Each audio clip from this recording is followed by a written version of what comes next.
Hi everyone, this is Pete here. So today's video, we're going to talk about what happened to First Republic Bank and Credit Suisse. And most importantly, this week is once again the FOMC meeting.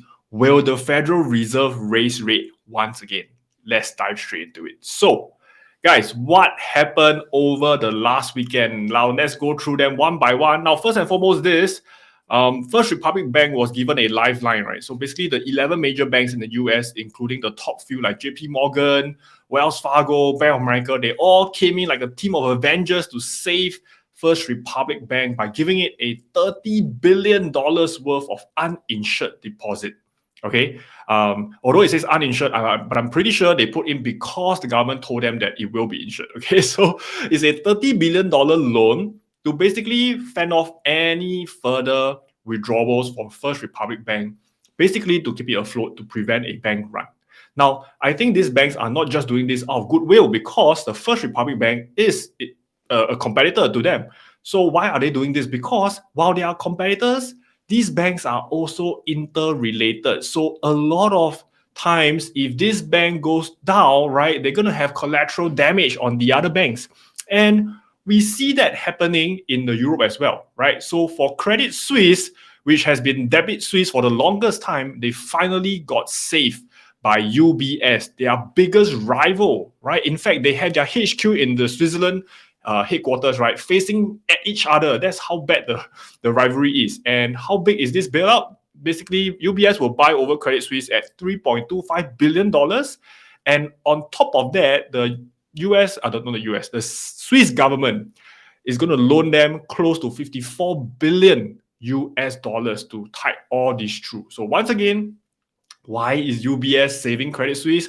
Why don't he just let his biggest rival go down, right? Then he can kind of dominate the market because, once again, they are interrelated in this case. But with that said, with this merger, UBS is right now one of the largest banks in Europe with a combined capitalization more than $1.5 trillion of assets. Okay, but let's take a lesson from here, right? What about the shareholders of Credit Suisse? So basically, if you can read this over here from Financial Times, right, shareholders of Credit Suisse are going to get 76 franc per share. And Credit Suisse share price on Friday was 1.86. So that means even if you invested in the latest share price, which I think many people would have bought it way higher, right? Even if you bought it at a cheap, you will have suffered close to a 50% loss, right? So this clearly tells you in a bank run situation like this, shareholders will not be protected. And I think that is the message that the government is trying to show. And later I'll show you even more, right? Because it's not just the shareholders. Over here, you can see even the debt holders, right, are being neglected. So over here, $17 billion of debt will be all wiped out, will be all declared worthless. So all the bond holders that used to hold bonds with Credit Suisse, guess what? Right? You are getting back almost nothing. Now, this incident, while it is still in the European nations, it doesn't seem to affect the US that much, right? But is it something that is isolated? I don't think so, because in one of the article, the Swiss finance minister, and I'm not going to try to pronounce the name, but I'm just going to say Karine, right? She said that the bankruptcy will have huge collateral damage, contagion internationally. And US and UK were very grateful for the solution, right? So really, this could have been catastrophic, right? If they just allow Credit Suisse to fail. So this is why I do not think that this decision was made just by the Swiss bank and the Swiss government. I think the US and the UK had a big part in playing and making sure that they save Credit Suisse as well. Now, this is happening across the pond in the UK, European nations, but how about in the US? So if you remember in my previous video, I talked about this, right? Which is the BTFP, right? Somebody in the Federal Reserve needs to be given a raise, right, for getting such a cute acronym, BTFP. It could have been BTFD, all right? But this bank term funding program, right, of $25 billion, guess what?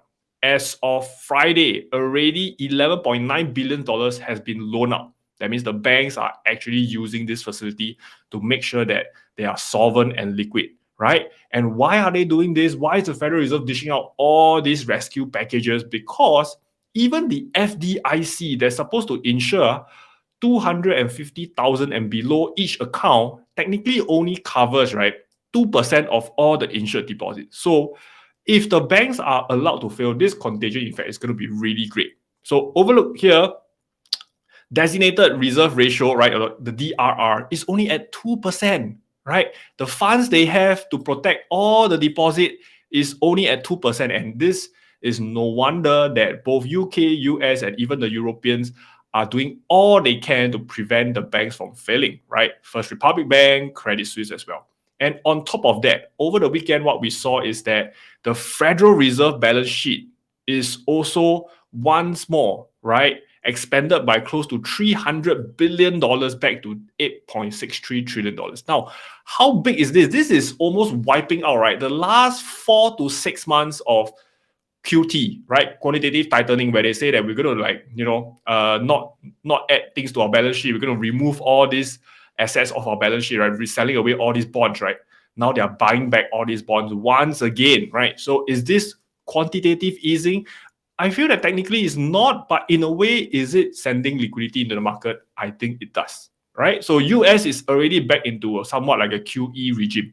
But the most crucial thing we need to ask is this, right? Will the Federal Reserve raise rates given that we are seeing all these banking crises right now? Now, I think we don't have to look too far to get an example of what actually happened, right, when we have such a crisis, and what did the government respond and do accordingly. So if you remember previously, this is none other than the United Kingdom. And if you remember this lady, right, her name is Liz Truss. She was basically the shortest serving Prime Minister in the UK, right, just over a month.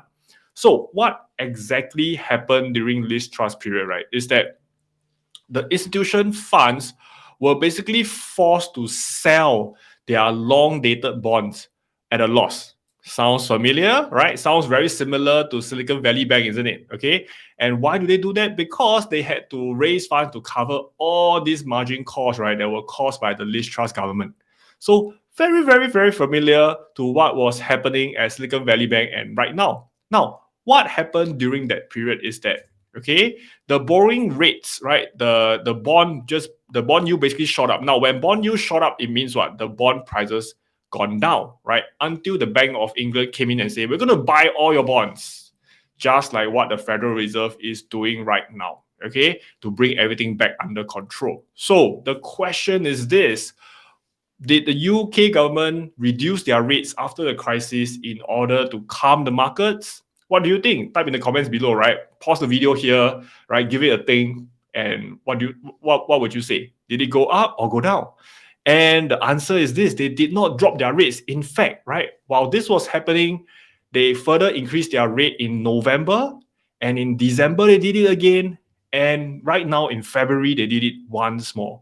So this shows you that governments are not necessarily going to drop the rates just because of such a crisis, right? Of course, the scale of the crisis that happened in the UK back then was not as great as right now, but the truth is this, right? For Jerome Powell in the Federal Reserve is that he has to make a choice, right, between lowering the rates and potentially increasing the inflation again, or raising the rates. But perhaps the crisis will deepen some more because many of these banks are exposed to higher interest rate risks and they didn't hedge accordingly. So maybe right now they are trying to hedge it, but if Jerome Powell raised the rate too quickly, it might cause more banks to fail. And guess what? If when more banks fail, he's going to come in with more rescue packages, and that's going to bring the whole inflation number up again. So what do I personally think Jerome Powell will do? I personally think Jerome Powell will actually press the button to raise the rate further. Okay, so right now, Jerome Powell already mentioned that previously they have about 2 to 3 rounds to go, and I think a 25 basis point of increase, right, this week will be the highest probability. So what is likely to happen is that if he only raised by 25 basis point, I think the market can still absorb this quite easily. And in fact, I think it will be good news for the market where the prices can start to go up. But in the long run, what am I seeing is that I think right now we are re-entering the regime of more liquidity in the market, and the government is really not stopping to save all these banks. So I think slowly but surely we are going to go back onto a risk-on situation where riskier assets are going to start performing from here. Okay? All right, so guys, I hope you all learned a lot from this session. All right, I hope you like all this kind of in-depth macro picture. If you have any questions, type in the comments below. Or if there's anything you would like me to talk about, all right, put in the comments as well. And once again, do subscribe, like the video. And if you want further updates where I type my daily thoughts, right, do join my Telegram, which is actually down below right here. You can see the link over here. All right, so that's all I have to share with you guys. I hope you find this useful, and I'll see you guys next time. Bye-bye.